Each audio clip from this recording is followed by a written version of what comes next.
RICCI FLOW today. So let's just assume for the beginning that okay, we're looking at mostly compact n-dimensional manifolds, and we consider a RICCI flow.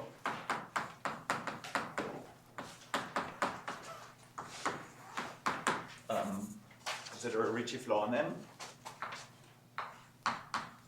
So just write down the equation.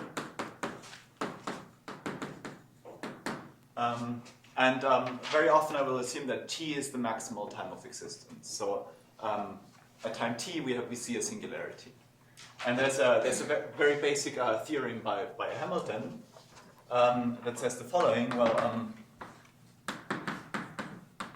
think it's from 82, and in its very first paper about RICCI flow, it says that, well, if this maximal time of existence is finite, then the maximum of the remaining curvature tensor blows up.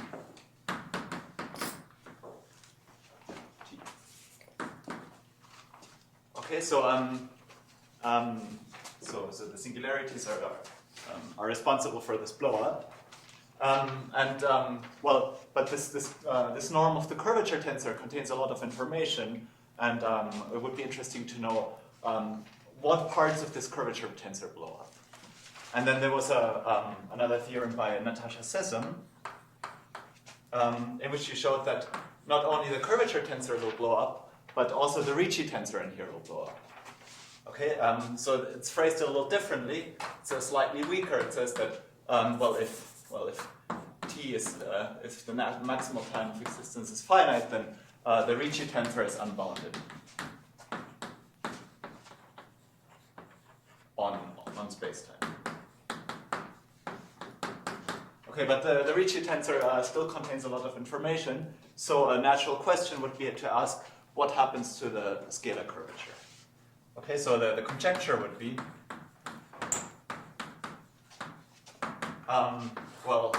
that the scalar curvature becomes unbounded. So if t is finite, then the scalar curvature is unbounded. And so this conjecture has been around for a while, but still there's no solution to this conjecture. Let me just make two remarks. First of all, the conjecture would be true in dimensions 2 and 3, and in the Kähler case.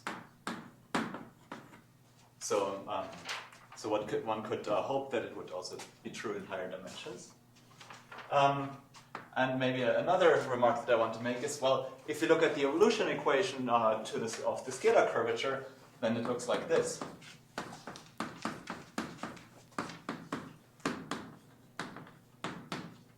Okay, so by the maximum principle, certainly the scalar curvature is uniformly bounded from below. So the scalar curvature can only blow up to positive infinity. And somehow the feeling would be, well, if the scalar curvature stayed bounded all the time, then somehow this input term cannot be big enough. And that would imply that the RICCI curvature, in a way, should be bounded. And then one would hope to get that that we don't see a singularity. Okay, are there any questions so far? Okay, so let me just, instead of trying to prove this conjecture, let me turn the question around, and let me assume that the scalar curvature remains bounded, and we'll try to prove that we don't have a singularity.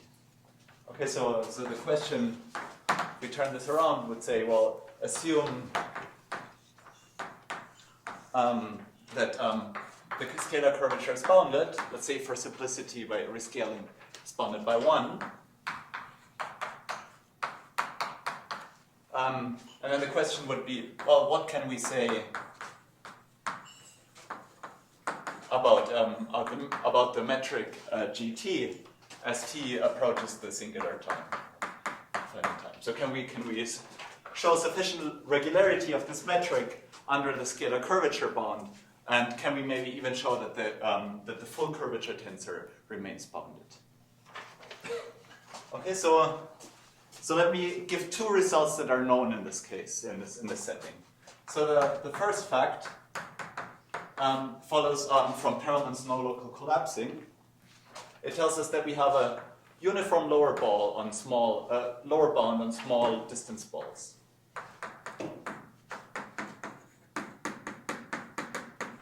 So namely, there's a uniform constant kappa 1 such that small balls of radius, let's say, bounded by 1, are bounded in the uniformal sense. So this follows by Perelman's no local collapsing.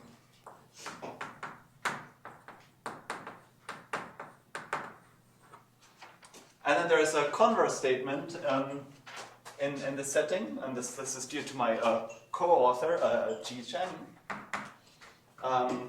which is called the non-inflating,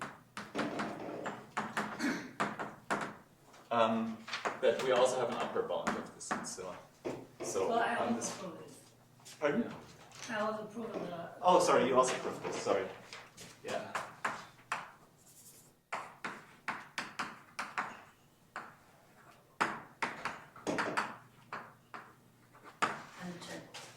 And check.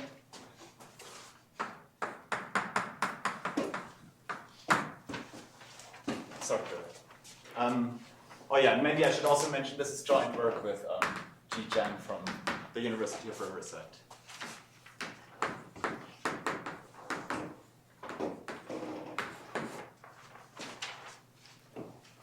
Okay, so these metrics have a uniform doubling property. Okay, so this is the first fact, and the second fact has to do with blow-up analysis. So let's assume that our RICCI flow develops a singularity. Then we can do a blow-up analysis and look how the singularities and analyze what the singularities look like. So then what we can do is we can find a sequence of times going to infinity and some points, and a sequence of points such that the curvature, the norm of the Riemannian curvature tensor at the point xk, tk goes to infinity.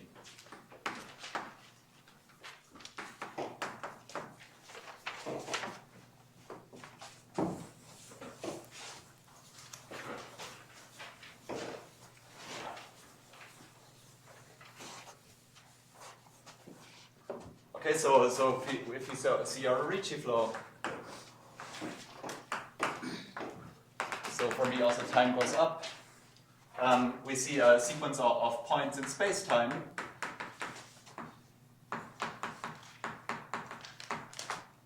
And the curvature on these points goes to infinity.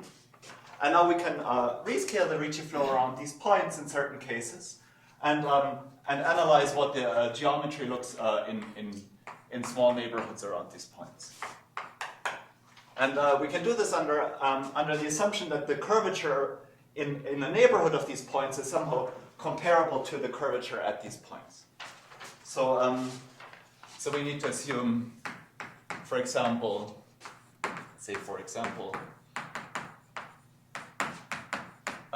that, well, the Riemannian curvature tensor is bounded by, let's say, 100 times the curvature at the point qk on m times 0 to tk.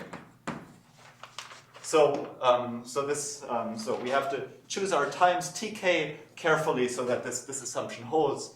But if the curvature blows up at time t, then we can always do that. We just choose somehow the maximum.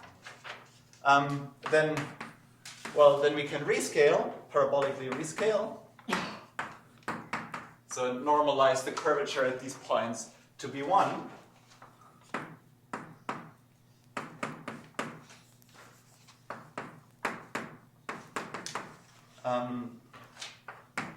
And then, so then these parabolically rescaled RICCI flows, they subconverge in the smooth Gromov-Hausdorff sense to a long time existent RICCI flow, or an ancient RICCI flow, with bounded curvature. And so if you rescale, if this RICCI flows arise as a blow-up sequence, well then so we assume that the scalar curvature here is bounded by 1. So if you rescale the RICCI flows, then the scalar curvature becomes smaller and smaller, hence in the limit the scalar curvature has to be equal to 0. So now looking again at the evolution equation for the scalar curvature, this would imply that the RICCI tensor is 0.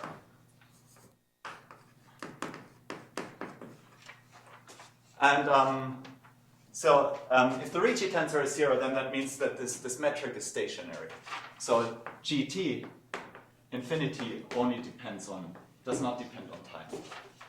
Okay, so, and moreover, we get that these spaces have maximal volume growth.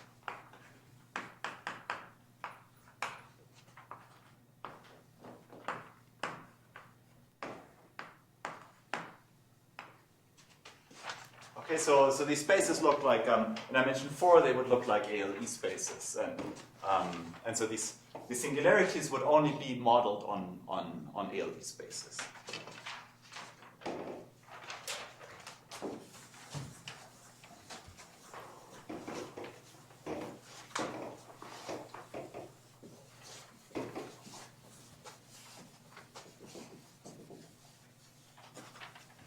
Okay, so let me state our results now.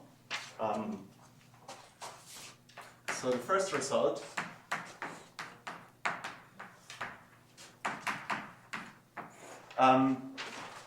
concerns dimension 4. So what I'm saying here is that we see these ALE spaces bubbling off can be made precise, and we can show that we actually have a uniform L2 bound on the curvature in dimension 4. So if you're in dimension 4, RICCI flow in dimension 4, so this is important, and the scalar curvature is bounded uniformly, then the L2 norm of the remaining curvature tensor on M is bounded uniformly in terms of the initial data.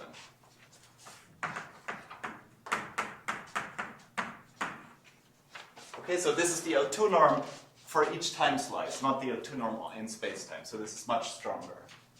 And if you have a bound of this form, then we get that, well, if we look at the remaining manifolds, the time slices at time t, then these time slices, they converge as t goes to capital T to a smooth limiting orbifold. So this is an orbifold, or a C0 orbifold, that is smooth away from the singular points.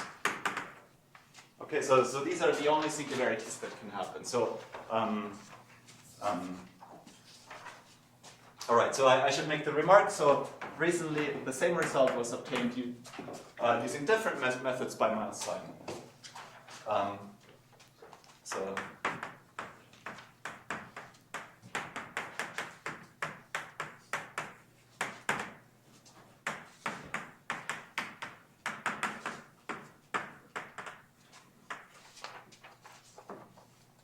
Okay, so let me just draw a picture of what we see in this setting. Well, in the setting we basically what we could recall the Kummer construction, in which we take a 4 torus modulo an involution. So we have an orbifold with Z2 singularities. Then we could remove these orbifold points.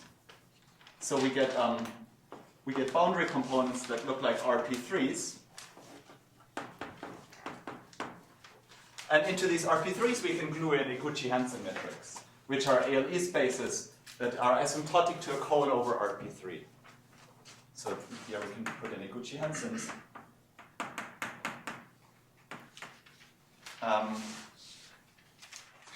And so there are 16 of them, and we can glue them in a different size. And every time we do this, we can perturb these metrics and find a nearby RICCI flat metric. So this is somehow, this process that occurs here is similar to the deformation process for Einstein metrics. So what could happen is that we see somehow a manifold that has smaller and smaller of these Iguchi-Hansen metrics, and then as time goes to the final time, we go back to our orbifold. So this is somehow the only way we can see a singularity in this setting. So the singularity points would then be here. So personally, my belief is that such singularities cannot occur in finite time in a RICCI flow. Maybe I should say this is finite. But I don't have a proof for this. I have some heuristics, but I don't think I'm not sure if they're strong enough. So a corollary of this theorem would be that, well, these singularities that we can see that we can see occurring in this RICCI flow have a very certain topology, and they cannot occur on every manifold. So as a corollary, we get that if we have the extra topological assumption that the second Betti number of M vanishes, and the torsion of the first homology, so if the torsion is 0, so it's no torsion, then there cannot be such singularity models embedded in the manifold, and we get that the remaining curvature tensor is uniformly bounded on space-time. Okay, I mean in the same setting as in theorem, under the scalar curvature bound. Maybe I'll put this in here.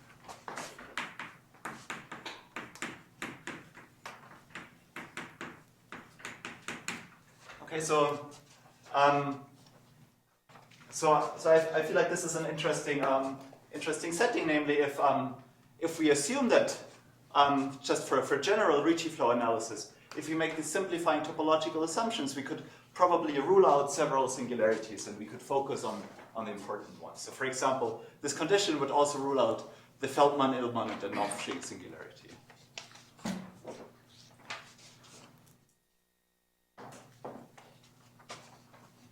All right, so this is the first result I want to present, and then in the way of proving this theorem, we obtain several other results that are true in every dimension, and that I feel like are interesting on their own.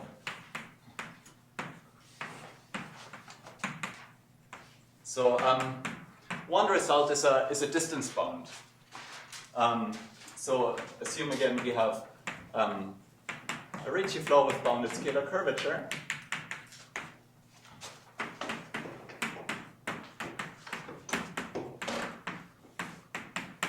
Then we can actually show that the distance function converges to a unique distance function and can be extended to the final time slice. And then the distance function on space-time is 1/2 Hölder continuous in space. So the distance function as a function on m cross 0 t can be extended continuously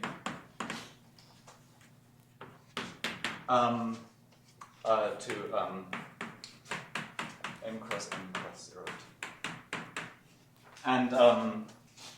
And this distance function is Hölder continuous. So the distance between 2 points measured at 2 different times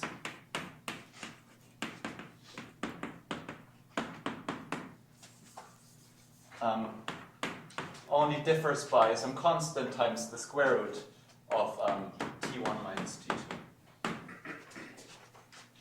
Okay, so in particular, this is also true for general sequences of Ricci flows, whenever we take somehow a sequence of Ricci flows with bounded scalar curvature, then the distance function, our Ricci flows converge to some family of metric spaces, and the distance functions are a 1/2 Hilbert continuosity.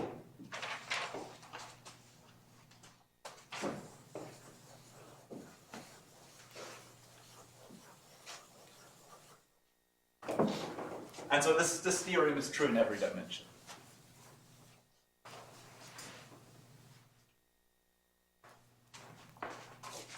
Then another result would be a heat kernel bound.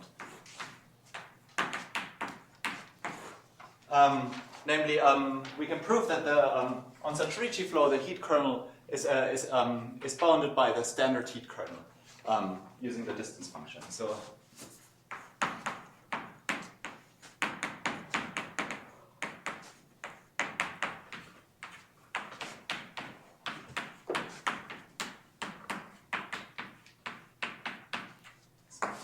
it's finite. Then the heat kernel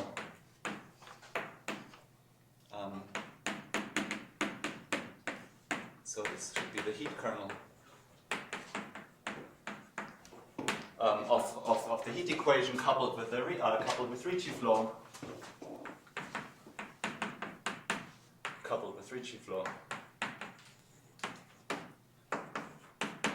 Is bounded from above and below by a Gaussian. So it's bounded by above from t minus s. So s is less than t times the exponential function of minus the distance squared.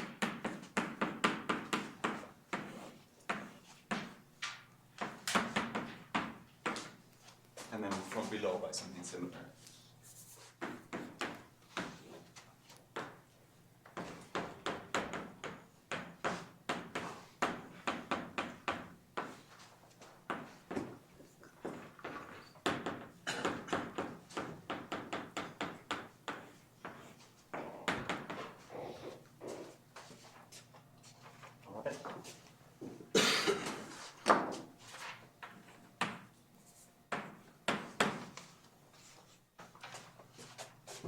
Okay, and finally, I want to mention the theorem that I want to prove in this talk is a pseudo-locality theorem that I think is very interesting.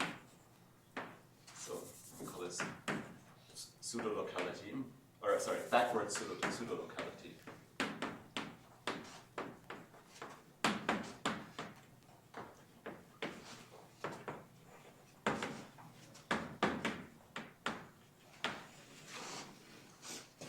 So the backward pseudo-locality theorem says that if you can bound under a scalar curvature bound, if you can bound the remaining curvature in a ball, then we can also bound the remaining curvature in a parabolic neighborhood backwards in time. That might be slightly smaller. So let me just write it out and then I'll draw a picture. So again, we have the same assumptions.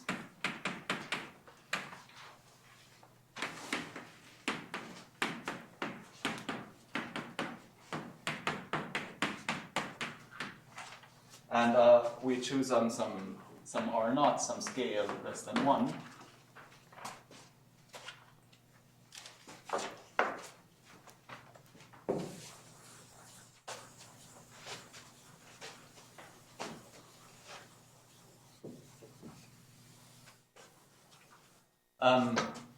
Then whenever the Riemannian curvature tensor is bounded by R0 to the minus 2 on a ball of radius R0, then actually the curvature is bounded by some constant times R0 to the minus 2 on a parabolic neighborhood of slightly smaller size. Xt R0, epsilon R0, for some uniform constant epsilon.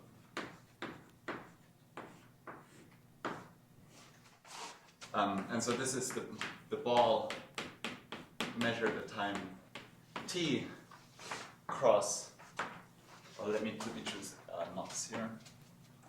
It's not. Cross t T naught minus epsilon R naught squared comma T naught. Okay, so so if this is our manifold and this is time,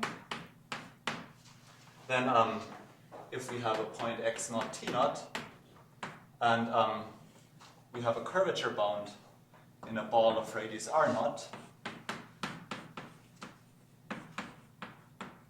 So if we rescaled this ball to have size 1, the curvature bound would be 1. Then in a parabolic neighborhood of smaller size,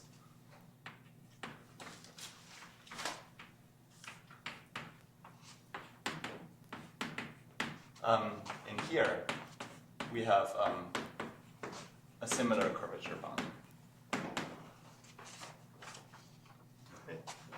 So there's Perelman's pseudolocality theorem that says gives a similar statement without the scalar curvature bound, where this parabolic neighborhood goes in the other way. But a backward pseudolocality theorem in general is unknown. So it's still possible that we could remove the scalar curvature bound here and get a backward pseudolocality theorem. So in certain cases in dimension 3 that's possible, but in higher dimensions we have no idea. Okay. Are there any questions so far? So Sorry, so how do you think you can do this in 3 dimensions without scalar curvature? well, I mean, this is basically the result of Perelman's second paper, where it's quite a long proof, some circular arguments, and the idea is that regions of high curvature in high dimension in dimension 3, they're modeled on basically on cylinders or kappa solutions, and then you can somehow use volume comparison to show that these regions can somehow not occur backwards in time if you have a lower volume bound. So I mean, the statement is slightly different, but under a non-collapseless bound, we can find a curvature bound.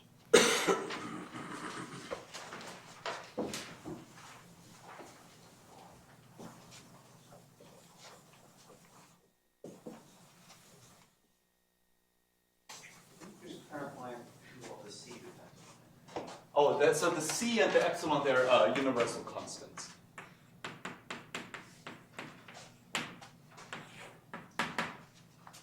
So we can compute them maybe depending on the initial data or something like this. So I think they only depend on the mu constant of the initial data. They're universal or they depend on the initial data? I think they depend on the initial data, but only on mu of the initial data or nu of the initial data. So the mu Perelman's more functional. Basically, they just deteriorate if the RICCI flow becomes more collapsed. Are there any questions? Other questions? So in the end, they only depend on the kappa 1, kappa 2, the two non-collapseless parameters. Okay. So let me focus on the proof of the pseudolocality theorem. That's, I think, what I want to do in the rest of this talk. Well, somehow the idea of the proof of this theorem would be that, well, we want to get a bound on the curvature derivatives. We hope that this is somehow sufficiently small. And well, in fact, this is small in a RICCI. Well, if we see a singularity, then we can blow the singularity up, and in the blow up we see an Einstein metric, and so this quantity would be 0. But we can only blow up an area of a large curvature if we somehow have a curvature bound in a neighborhood. And so we need to make these things precise and somehow do a bit more, set up some kind of a multiscale argument. Okay, so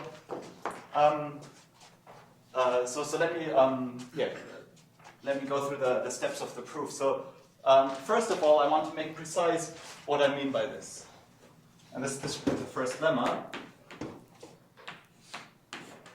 So assume we have assume we have some RICCI flow.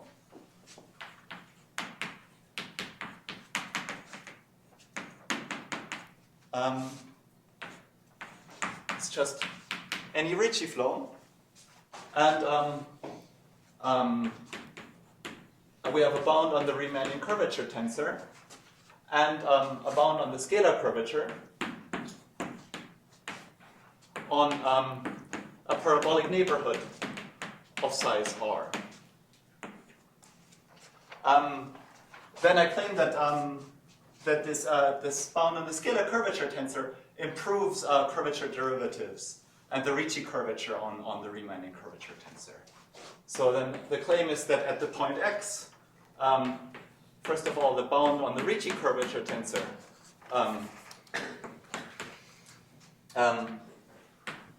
so this is bounded by some universal constant k times r to the minus 1. And the bound on the curvature tensor is bounded by k to the r minus 3. So of the derivative. So the idea is, well, for very small r, if we blow up the solution so that the curvature tensor is normalized to size 1, then the scalar curvature is almost 0, which would imply that the Ricci tensor would almost be 0, and that would mean that the metric is almost stationary, and the time derivative of the Riemannian curvature tensor would be small. Okay, so let me draw a picture here.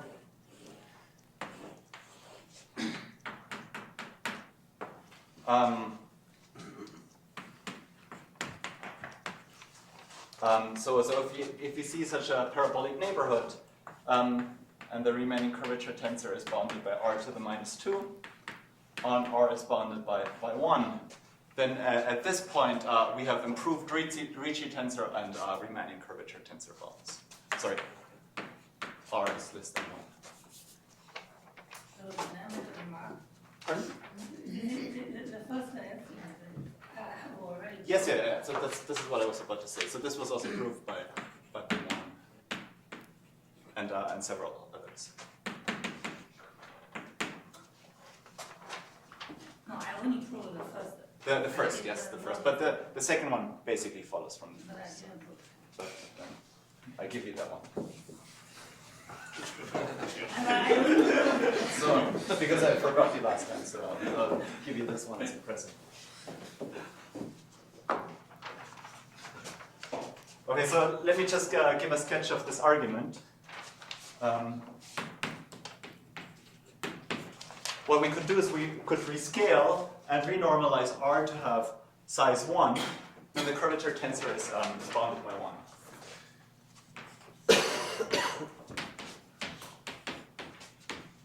Okay, so we rescale distances by r to the minus 1. Then we have the bound. The Riemannian curvature tensor is bounded by 1, and the Ricci tensor is bounded by r squared on a parabolic neighborhood of size 1. So you mean Ricci or scalar curvature? Scalar curvature, thanks. Thank you. So now we look at the if we look at the evolution equation of the scalar curvature, well, if the scalar curvature is very small, then this gives us an L2 bound on the Ricci tensor. Okay, so we have that Ricci, the L2 norm of this maybe in a smaller parabolic neighborhood. So this is somehow p. So if I take a smaller parabolic neighborhood, 1/2 p, then this constant is bounded by, if I take the square, bounded by some constant times c times r squared. Okay, so because we can just multiply with a kata function. Now if you look at the evolution equation of the Ricci tensor, then this satisfies a linear PDE.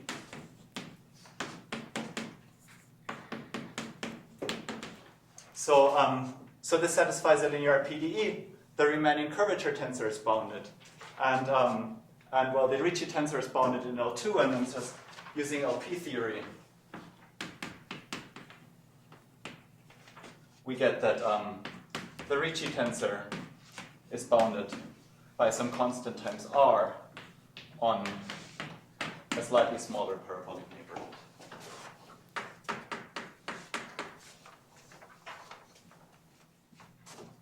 So now, so now the Ricci tensor is bounded on a parabolic neighborhood, but then if we look at the evolution of the Riemannian curvature tensor, then we can write down the evolution in a slightly different form.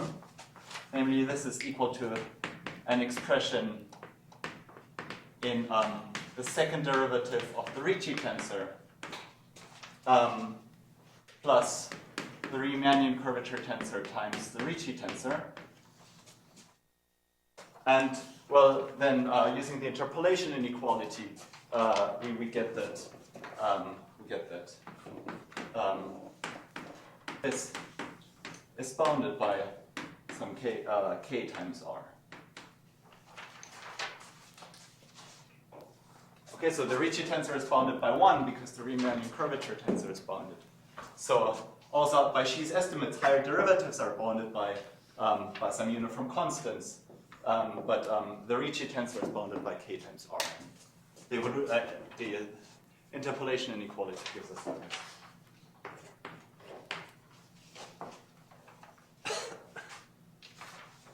Are there any questions so far?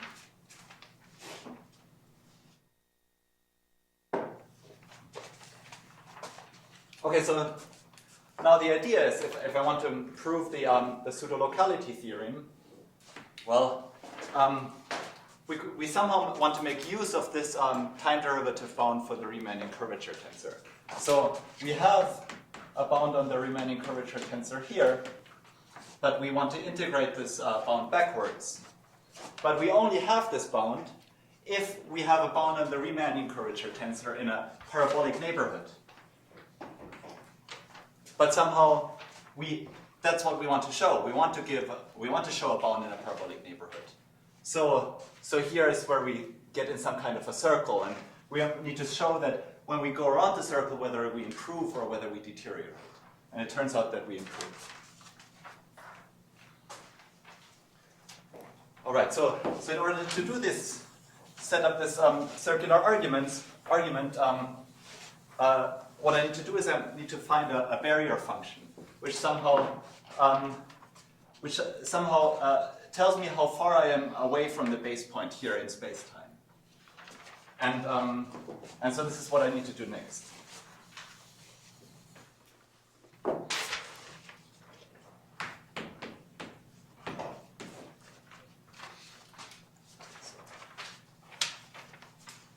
So I have to find a barrier function.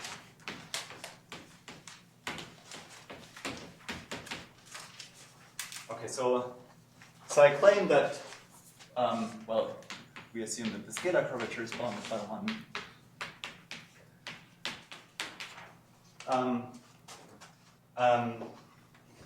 And let's assume that the Riemannian curvature tensor is bounded by r naught to the minus 2 on a ball of size r naught.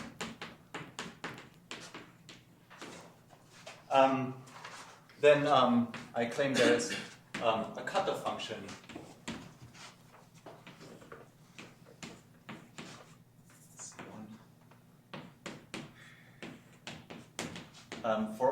in space-time for earlier times. So let me draw this picture here. So I find a cutoff function that looks like this.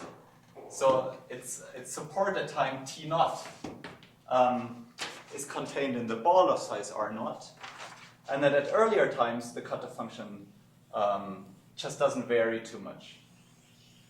And somehow it stays bounded away from 0 in some smaller parabolic neighborhood. Okay, so here are the conditions. First of all, I want the cutoff function to have the dimension of meters. So it should be bounded, it should be between 0 and r naught.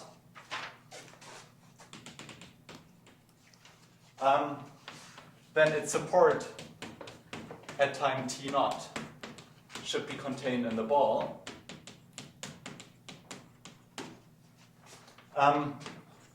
Then it should be a Lipschitz function. in space. And its time derivative should be bounded from below. So what's the right unit here? Well, time, phi, as it is measured in meters, time is measured in square meters. So I want this to be bounded by some uniform constant times r to the minus 1, r naught to the minus 1, on some smaller parabolic neighborhood.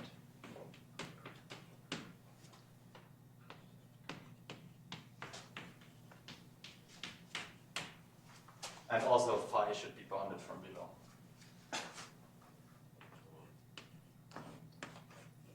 And so here, epsilon and c are some uniform constants.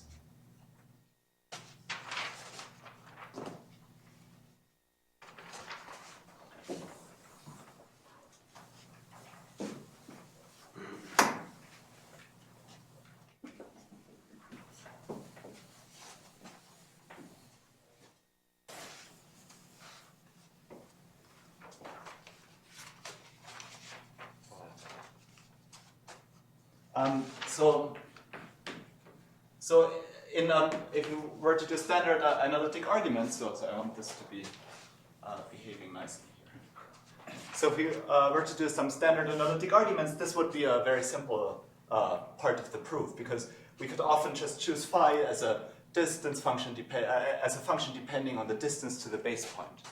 But the problem here is that the distance functions are not necessarily comparable.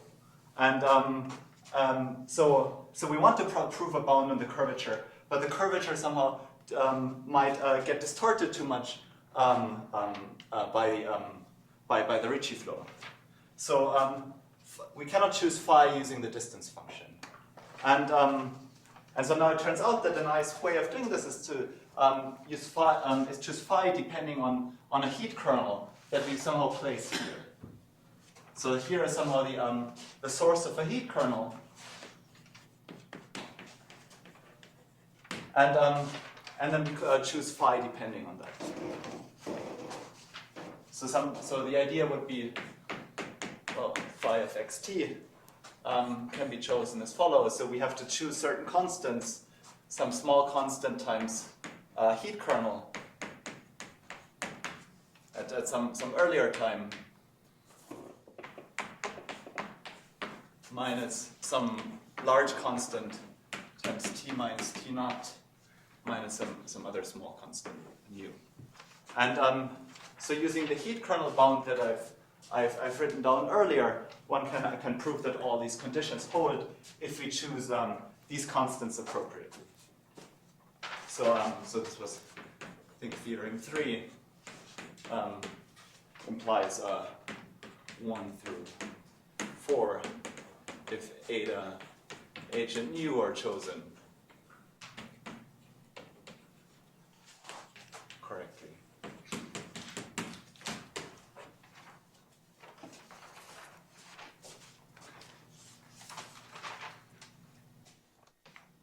Are there any questions so far? Okay, so let me now sketch. I don't think I'll so serious. I still have time. So let me now choose sketch the proof of the backward pseudolocality. Okay.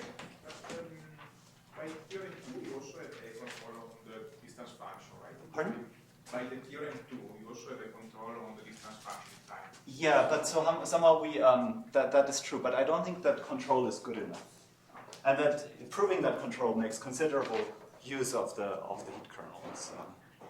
But yeah, so this would maybe be an even more difficult proof than just writing on the heat kernel. But yeah, you have a point.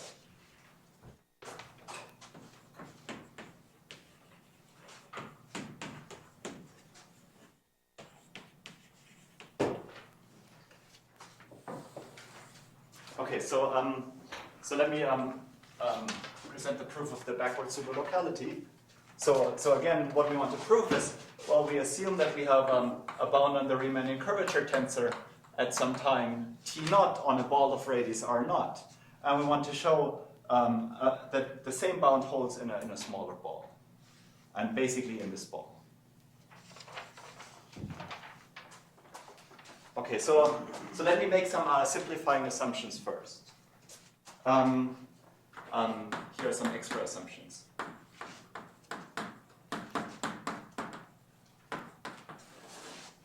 So the first assumption would be, well, I only need to prove this theorem. So, I claimed that the theorem was true for all radii between 0 and 1. And my first assumption is that I only need to prove this theorem for some r naught that is smaller than some fixed constant r bar. Because if the theorem, if I want to check the theorem for some larger r naught, then then I can just restrict to a smaller r naught, and I just get a smaller parabolic neighborhood. I have to adjust my constants. So without loss of generality, I can assume that r naught is sufficiently small, and this constant will later be determined.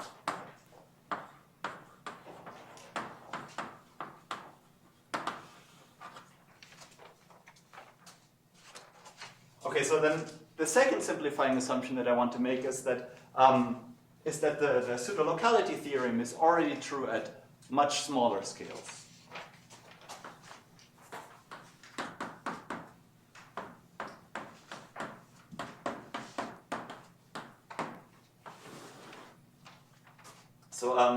So the theorem holds for earlier times and scales that are smaller than 1/2 of r naught. Well, I can make this assumption because if the theorem was wrong for this data, then I could try to prove the theorem for this data instead. Again, if I wanted to prove that the theorem for that data, then I would have to make this extra assumption, and I would have to check on a smaller scale, and so on and so forth. But the theorem is certainly true on very, very small scales because it gives the predicted curvature bound would go to infinity, and we're working on a smooth RICCI flow that has bounded curvature. So for some very small scale, the theorem is obviously true. And basically what I'm doing here is I want to prove the theorem by some kind of induction on the scales.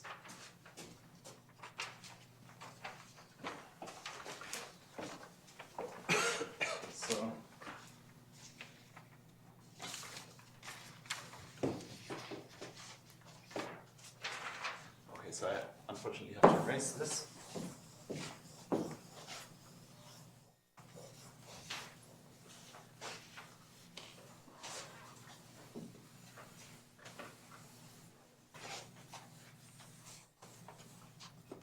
So here's now the main argument. So I choose the barrier function phi from the last lemma. And then at time t naught, phi is between 0 and r naught. So at time t naught, we definitely have that rm to the minus 1/2 is bounded from below by phi. Okay, so this is just saying that, well, rm is bounded by r naught to the minus 2. So this is bounded by maybe r naught. And so this is bigger than phi. Okay, so now I claim that this inequality is true for all everywhere in time. So let's choose some time t1 minimal such that this inequality stays true until time t1.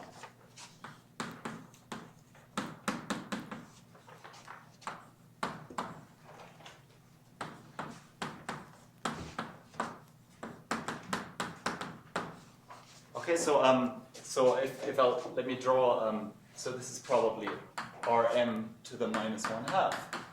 Then we go up to some time t1, and here is the first time that somehow this is maximal, such that rm to the minus 1/2 stays above phi.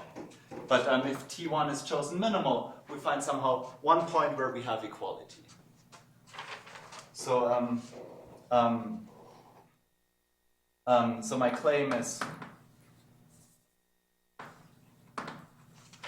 that T1 is less than T0 minus epsilon naught squared. Proof would be, well, if not, there exists some point x where we have equality.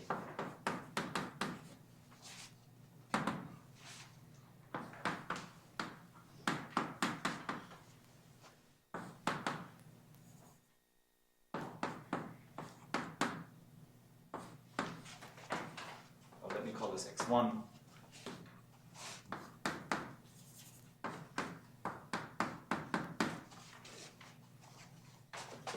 But so phi is a one Lipschitz function. So phi so if I call this, if I set this phi at this point to be equal to 2r1, then on a ball of radius r1, phi will be somehow still be bigger than r1.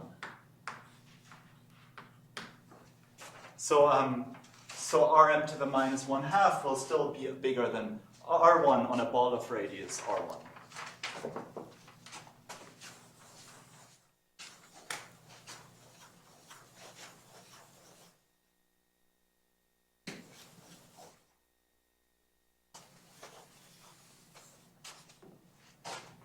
Okay, so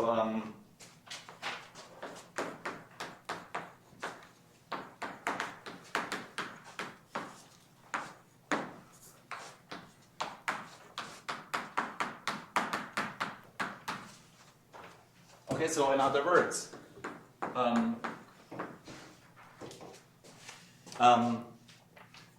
somehow the condition of the pseudolocality theorem is satisfied on at the point x1, t1 with the parameter r1. Okay, so this condition is satisfied. So by the backward pseudolocality theorem applied at a smaller scale, so using extra assumption 2,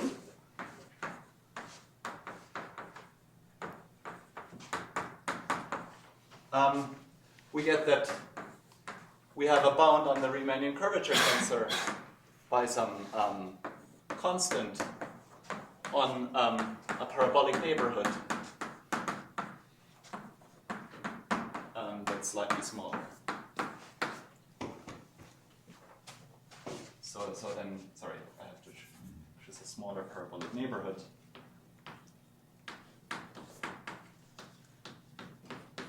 So on here, by assumption 2, assuming that the theorem holds at smaller scales, we have a curvature bound here. Now, so using this curvature bound in a parabolic neighborhood, I can apply lemma 1.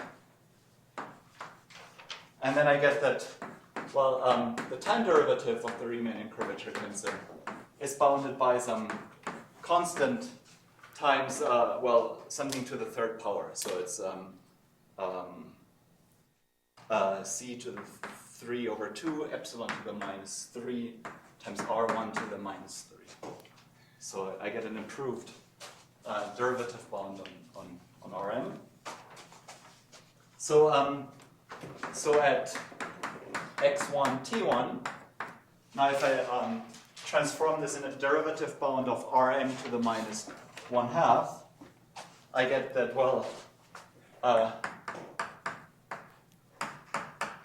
this is bounded by, well, 1/2 times Rm minus 3 over 2 times this expression.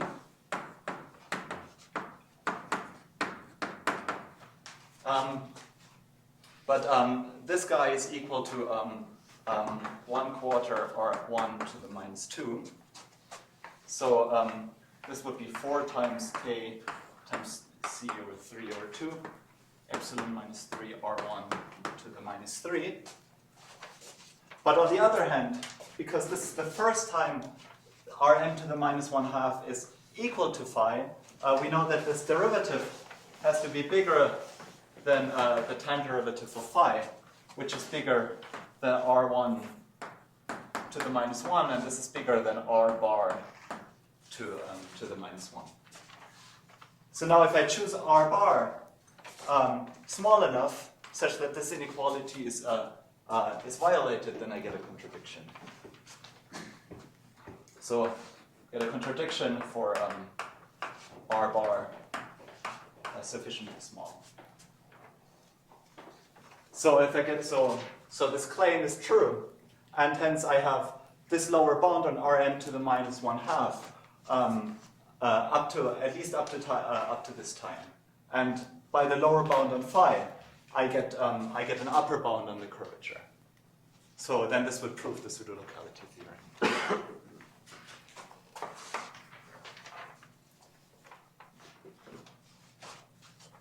Okay, so let me maybe make one remark just to say how this relates to the L2 norm of the remaining curvature tensor.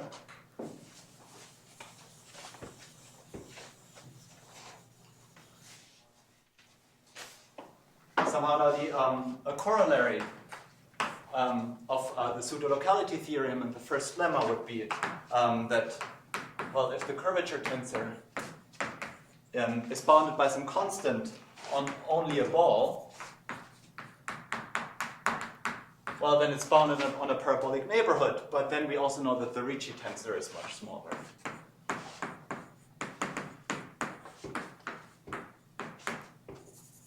At this point.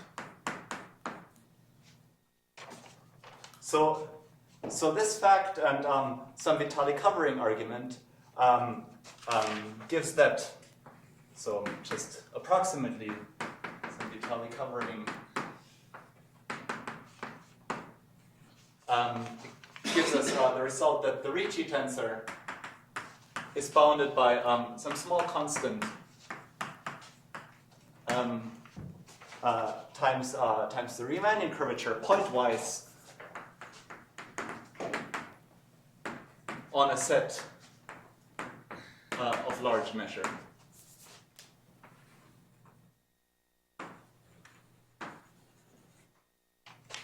But then using Chern-Gauss-Bonnet, one can derive an L2 norm on the curvature bound because, well, by Chern-Gauss-Bonnet,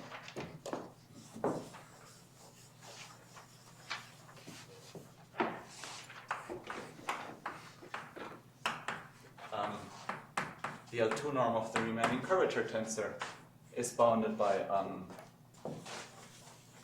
this is I forgot the constants, by some constant times the Euler number plus I think 2 times the RICCI tensor squared. So, but if the RICCI tensor is much smaller than this guy on a set of large enough measure, then we get a uniform L2 norm. Okay, so I don't think I have time to go into this. I think I'll stop here. Thank you.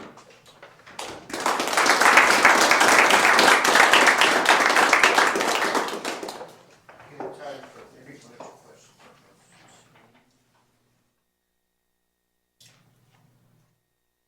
If you replace the scalar curvature by scalar curvature as LP bound, do you obtain a similar result? Yeah, it's not like most of the arguments would go through, but yeah, I'm not completely. I think there are some like the heat kernels bounds. I don't think they work. So yeah, if we find a better barrier function or so, then maybe. I feel like in this argument there's a lot of play. So it's not. Yeah, we can give something away here, but yeah, I haven't checked the details. My hope would actually be that the pseudolocality theorem would be true, you know, if we, even without the scalar curvature bound. I think that would be an exciting conjecture, but I mean, this might be very complicated. You put an extra condition like a Keller condition, can you improve the result? Oh, extra Keller condition, I don't know, yeah. I mean, do you know whether something like that is true? That you have it backwards? We use the line bound structure in the Yeah. We call the line bound structure. Yeah. But yeah, I don't know. Actually, just a question about one of the results at the beginning of your talk. You said you had a result about the Holder continuity of the distance function. This is a uniform condition, so for all x, y, or does the constant depend on x and y?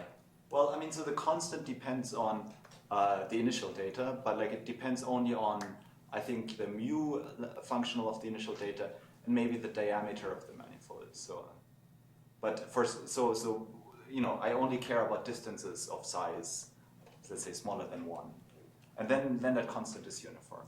So that argument is not in the paper, so we'll still have to write it out. So it's not okay if you have been looking for it.